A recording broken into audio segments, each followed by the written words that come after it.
Welcome to Section 420, Talkin Yankees, the podcast. Well, the Yankees have a miserable weekend series up in Fenway there. Get swept by the Boston Red Sox. Hardly score any runs there. But a little good news on the way out the door there, I guess maybe as they're coming back to New York. News comes down of a blockbuster trade. Red Sox trading their star player, Rafael Devers, who's been a little disgruntled, we know that, but kind of shockingly, to the San Francisco Giants in the middle of the season, a trade that no one seen happen there, and obviously they're very upset there in Boston. So, yeah, even though they were dancing and singing their little sweep over the Yankees there, now, just like that, on the drop of a dime, pretty pissed at ownership there of trading the slugger right in the middle of the season, and actually hit a home run in the final game, the 2-0 loss for the Yankees there, and you trade the guy away to the Giants there, and really getting almost like nothing back. So really odd sort of trade, and really, but also a miserable weekend for the Yankees. Sloppy baseball, really getting no offense there, and poor Max Fried. He tried his best in the final game there. Did go 7 innings, only gave him 2 runs. In normally situations, you would get the win there. But again, the Yankee offense completely shut down. So we'll get into the weekend and also react to the Devers trade as well. But before we get started, make sure you subscribe to this podcast. Section 420 Talkin Yankees, the podcast, wherever you get your favorite podcast. And there's also a YouTube version of the show. So after, go to YouTube, search for Section 420 Talkin Yankees, and subscribe to that channel as well. I've been kind of sort of like, not saying celebrating too early for the Yankees to take the AL East. Again, we still have a lot more baseball left, but again, it's kind of looking at the other teams in the league, or at least the division. There was no one that was really scaring him. It was pretty much the Yankees, to see the way they were rolling, 10, 15 games over 500, and pretty much the other 4 teams in the division were kind of just like hovering around 500. Maybe there'll be a game or 2 over, a game or 2 under, and he's kind of like, all right, well, if this is the competition, then you can pretty much seal up the AL East, and I think for the most part that's still the case there, but, you still look at your opponents, and you assume, obviously you're not going to sweep another team there, but, to get swept by the Red Sox there, this really shouldn't happen, especially since last week Boston came in here and took 2-3 in your ballpark, just to go up there, then lay a goose egg after that. Not really good for the Yankees. I mean, I just think, this Boston, I just think had the things lined up for them. I don't think it's like the Yankees are in some sort of drought or struggling right now or in some sort of slump. It's kind of a bad situation. Look, you had a pretty good road trip before that, especially sweeping Kansas City as well. So, you got the highs and lows this season, so I don't think there's anything. I just think, the Yankees just got caught at a bad time, and you got to just tip your cap to the Boston pitching. I mean, Garrett Crochet on Friday night there was shutting the Yankees down until, they let him probably maybe go an inning more than they should have, but yes, maybe they just didn't want a chance to game with Chapman there. I don't know, maybe they figured he'd be too emotional. So Judge hitting a dramatic 9th inning game-tying home run, an absolute bomb, but then the Yankees losing in extra innings there. And, of course, one of it was, of course, a bad call. DJ LeMahieu smoked the ball that should have been a double, hit the foul line clearly on the replay. And they took it to New York, where you figure they have all the angles and everything else there, and they still upheld that it was a foul ball.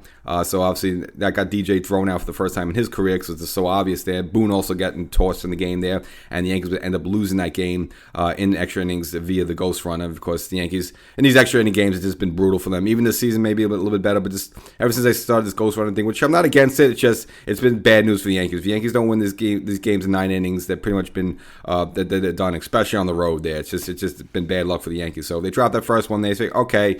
But after that, the other game, next game's a couple sloppy. Jason Dominguez getting caught off guard on the bases there, getting thrown out, not paying attention there. Really getting nothing from the offense. And then finally, the last game, again, laying an absolute egg there, losing 2-0. He's got his tippy cap to the Boston pitching. Whether it was Crochet, Dobbins, who, again, if there's any team left there and he has to retire, he'd rather retire.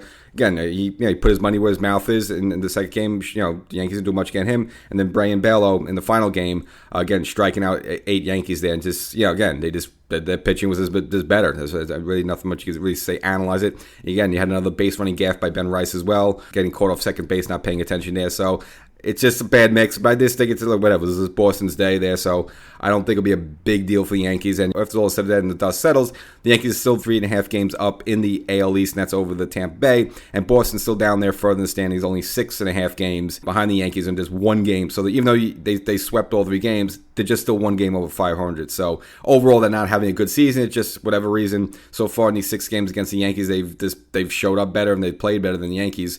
So the Yankees kind of have to turn that around the rest of the way. But still, even with that in mind, a little shocking that Boston, again, decided to trade away the slugger, Rafael Devers. Now, we knew stuff was brewing early on. Beginning of the season, they signed Bregman to play third base. Devers says he didn't want to move from third base. He's the third baseman. Kind of saw some of that attitude with Stroman as well as Gleyber Torres with the Yankees. But nevertheless, they worked it out, and Devers was moved to DH, which he didn't seem happy with. And then I guess, I don't know if it was just some turmoil internally, what was going on. And maybe this season, the Red Sox thought they were, maybe performing a little bit better. Again, even after they swept the Yankees, they're only one game over 500, so it doesn't look like they're having a great season. Still plenty of time to turn it around, so you figure you want to keep your players in, keep everyone positive. They figure, your ownership's behind you, we're going to go for it, don't worry, all that stuff. That, well, you really can't make that case to your players if you trade away your best slugger, and again, a guy who's a Yankee killer in Rafael Devers, and sending him all the way across coast to a different league to the San Francisco Giants here. So I don't know what type of message John Henry and the GM is sending to their players and their fans. I mean, again, you're taking a huge piece. Now, if it's a blockbuster deal and you get some really good pieces back, okay, maybe you could disguise it, or at least say, hey, no, there was no internal strife in the clubhouse. We just thought this was a good deal and we wanted to take it. Okay, but I don't know how you sell this when you get back, okay, left-handed pitcher Kyle Harrison, right-handed pitcher Jordan Hicks, and like one prospect and one guy from the rookie league. I mean, it's like basically game away. It was basically a money dump. Now, Devers, he was making some good money, so he was in the third year of a 10-year, $313 million deal. So, yeah, he's getting about $30 million per year. So, yeah, is Boston shaving off some money off the payroll and getting the Giants to take it? Sure, exactly. But still, I mean, you're trying to go for it this season. You're 6.5 games back. I mean, can you make that up for the Yankees? Probably not, but still, you still want to give yourself a fighting chance, and maybe you could bring someone in here in the trade deadline that could really get this team over the hump. But you're kind of now taking like 10 steps back by just giving away your best player like that. So, kind of just head scratching what Boston's up to, but it had to be this maybe just the attitude. Maybe he was not getting along with Cora. Maybe just the whole not playing third base thing was bothering him, and it's kind of weird you do that too, because like, all right, Bregman's a new guy coming, he's fresh blood, but Devers has been your guy. He came through your system. You would think you would side with your home guy, maybe make Bregman change his position. I don't know, but so the whole thing is really bizarre there. But if you're Yankees and if you're Garrett Cole, who he eats Cole alive, you definitely gotta be happy that you don't have to face this guy. Probably, maybe got to face him once a year, just with the new interleague rules go there, but that's about it. Not like having to face this guy like 18 games a year, where for a guy in your division there. So I'm sure the Yankees are happy. I'm sure Garrett Cole is happy, even though he's not playing this season, just to get Devers out of here. And again, it weakens the Red Sox, so I just don't see how they become a better team by doing this. And again, they figured they were probably feeling good about themselves after the sweep. Hey, we just swept the Yankees, and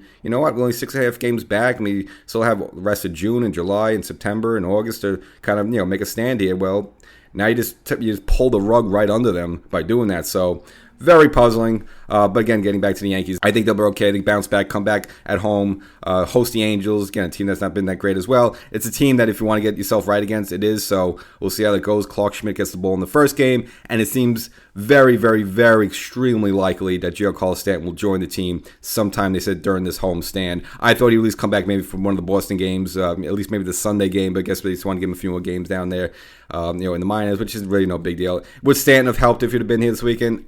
Probably not. Again, this Boston pitching was a spot on, and even Aaron Judge himself, he had a miserable series. He just went 1 for 12 and just had that one home run, which is an awesome home run in a big moment, but still, he just went 1 from 12 himself. So again, Boston pitching was just on. They just had the Yankees number, and the Yankees really couldn't muster anything with their offense in the series, but I don't think it's anything that's lingering. It's just bad timing, bad situation. I think the Yankees will bounce back to be fine, and then again, soon enough, you should have Stanton right back here, really any day now, and I think that alone just adds to the team. I don't think he's going to come cracking home runs left and right here, but just his presence in the lineup there. You have to focus on him, and then maybe you don't pay attention to some other players, and then someone, if you lighten up on someone else, they could take you deep there. Now, we don't know what's really going to happen to Ben Rice yet. They figured, cooled off a little bit, so maybe the fact that Stan's out, they're going to send Ben Rice away.